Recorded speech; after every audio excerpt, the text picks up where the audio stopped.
The Blue Castle, a novel by L.M. Montgomery.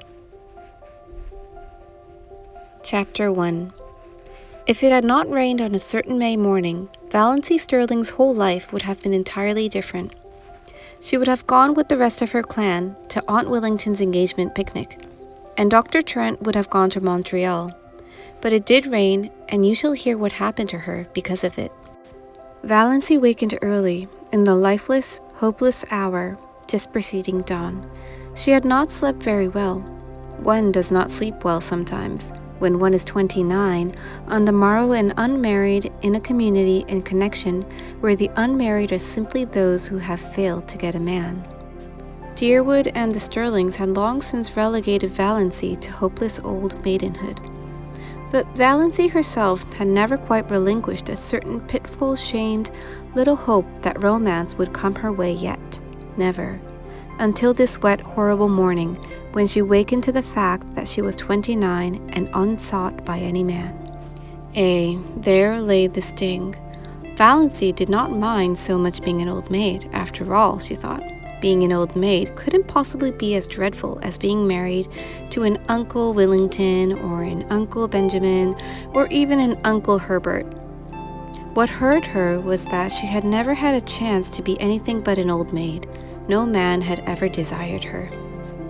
The tears came into her eyes as she lay there alone in the faintly graying darkness. She dared not let herself cry as hard as she wanted to, for two reasons. She was afraid that crying might bring on another attack of that pain around the heart. She had had a spell of it after she had got into bed, rather worse than any she had had yet.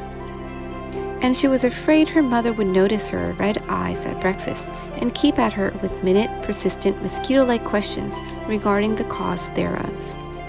Suppose, thought Valancy with a ghastly grin, I answered with the plain truth. I am crying because I cannot get married. How horrified mother would be, though she is ashamed every day of her life of her old maid daughter. But of course, appearances should be kept up. It is not.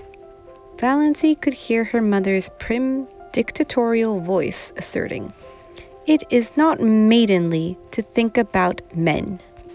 The thought of her mother's expression made Valancy laugh, for she had a sense of humor nobody in her clan suspected.